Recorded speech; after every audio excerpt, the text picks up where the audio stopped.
Berikutnya ini adalah ringkasan bagaimana menentukan arah arus gitu ya, ringkasan. Kita akan bahas ada 2 gambar A dan B. Ini gambar A ketika kutub utara dimasukin. Ringkasannya seperti ini. 1, kutub apa yang dekat kumparan? Oh, di sini kan jawabannya adalah kutub utara. Kemana digerakkan? Mendekati atau menjauh? Ini mendekati, gitu ya. Digerakkan mendekati, ini panahnya mendekati. Kemudian gambar ketiga, gambarkan medan magnet dari magnet batang gitu. Kalau U sekali lagi kan keluar. Kemudian digerakkan mendekati. Artinya kumparan ini ditusuk oleh medan magnet batang, ditusuk. Kemudian poin 4, gambarkan medan magnet dari kumparan berdasarkan hukum Lenz yang tadi kita cerita. Kalau kumparan ini ditusuk oleh medan magnet batang arahnya ke dalam, menusuk ke dalam sana, maka kumparan harus menghasilkan medan magnetik yang arahnya berlawanan. Artinya medan magnetik yang dihasilkan kumparan arahnya ke kanan. Ini kan ke kiri, medan magnetik induksi arahnya ke kanan. Saya gambar warnanya biru saja, biar jelas. Yang merah itu medan magnetik dari batang, gitu ya. Sedangkan yang biru adalah medan magnetik dari kumparan. Atau medan magnetik induksi. Ini B induksi. B in gitu, B in. Nah, gunakan aturan tangan kanan, gambar arah arus listrik sesuai kaidah tangan solenoida. Maka jempolnya arahin ke sana gitu ya. Kalau jempolnya diarahin ke sana, maka arus induksinya ini arahnya ke bawah. Ke bawah pada kumparan di depan ya, arus induksinya arahnya ke bawah, ke bawah, ke bawah. Artinya arusnya mengalir ke sana gitu ya. Alirnya mengarus ke sana. Kalau arusnya alirannya arahnya ke sini gitu ya. Artinya pada ampermeter atau galvanometer, boleh galvanometer atau ampermeter sama saja. Nanti arah arusnya kan akan masuk dari sisi kanan ke sisi kiri. Hasilnya nanti adalah jarum galvanometer itu menyimpang arahnya ke kiri sesuai dengan arah gerakan arus. Gitu ya. Kemudian ini yang kedua.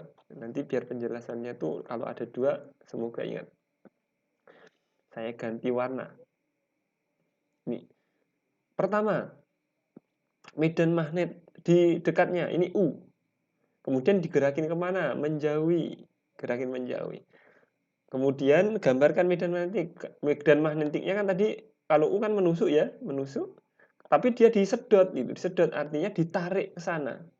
Medan magnetiknya ditarik ke sana. Oh, saya gambarnya ini saya ganti dulu. Berarti ini gambar panahnya memang arah ininya ke sana gitu ya, tapi dia tuh ditarik. Berarti harus ini ya. Karena gambar arah ini juga mempengaruhi gambar gerakan dari magnet. Kalau ini kan U-nya ditarik ke sana, berarti ini seakan-akan disedot ke sana. Gitu ya. Seakan-akan medan magnet di kumparan disedot ke sana. Oleh karena itu, pada kumparan harus menghasilkan medan magnetik arahnya kemana? Mau disedot dia disedot ke kiri, berarti dia harus menghasilkan medan magnetik. Ini tadi kan disedot ke kanan, maka dia harus menghasilkan medan magnetik yang arahnya ke kiri.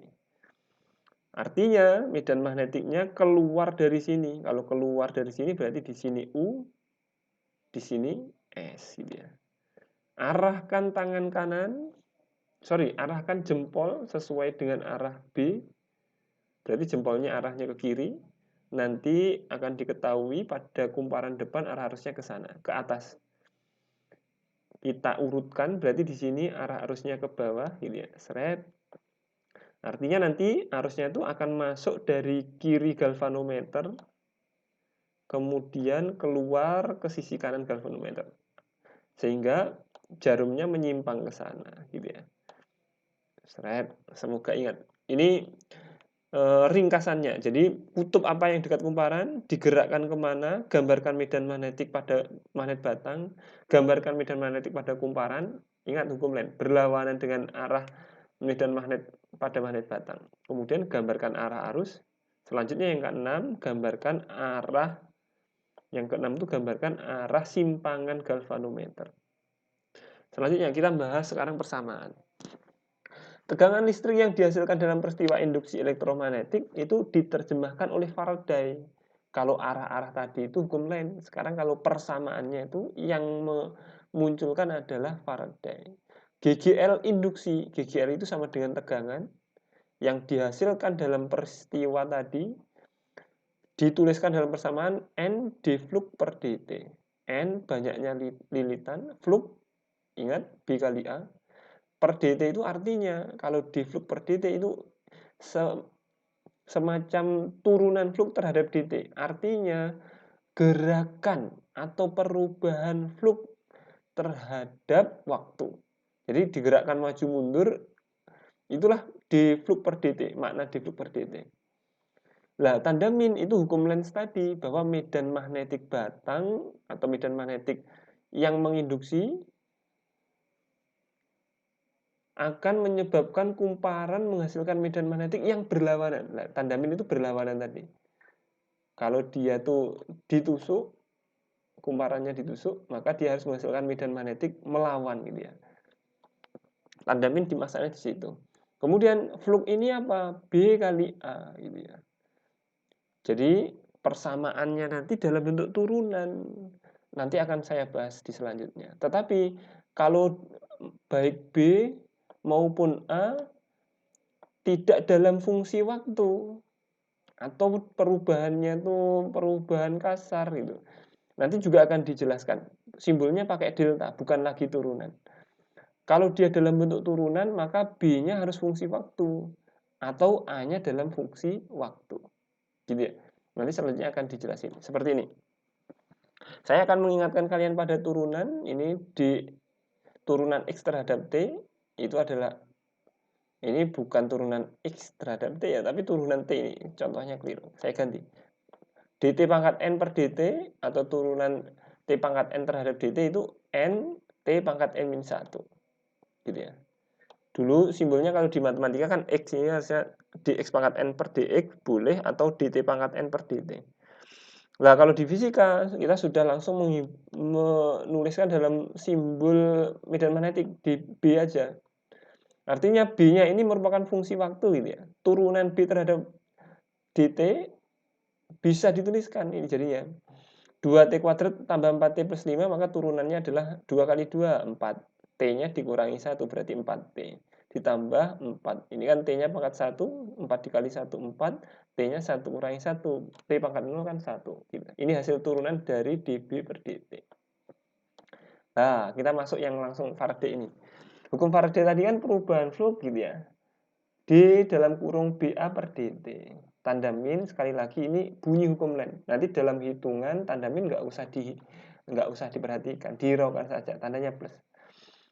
Jika yang terjadi adalah perubahan medan magnetik soalnya itu dalam bentuk perubahan B. Ini B sebagai fungsi waktu.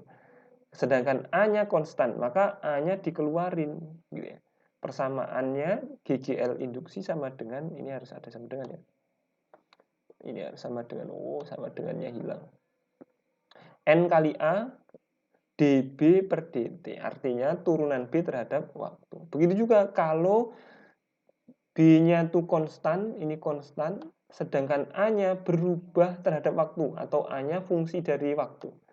Kalau A-nya fungsi dari waktu, maka yang diturunkan itu ya A-nya itu. Gitu ya. Nah, ini contoh-contoh soal seperti ini. Kalau ini kan flux-nya sudah fungsi waktu, berarti nggak usah dimasukin B kan langsung saja di flux per dt. Flux-nya diturunkan terhadap waktu. Kalau yang soal nomor 3. Kemudian, kalau soalnya yang nomor 2, ini yang saya mau jelasin tadi. Sebuah solenoida memiliki 100 lilitan berada dalam medan magnet sehingga solenoida dipengaruhi flux magnet sebesar 4 kali 10 pangkat 3 Weber. Jika flux magnetiknya berubah menjadi, ini kan nggak fungsi waktu, tapi ada perubahan gitu, ada perubahan. Jadi awalnya 4 kali 10 pangkat min 3 menjadi 3 kali 10 pangkat min 3. Maka persamaannya bukan dalam bentuk turunan, tapi dalam bentuk delta. Oke, seperti itu. Ada 2 tipe. Semoga ingat.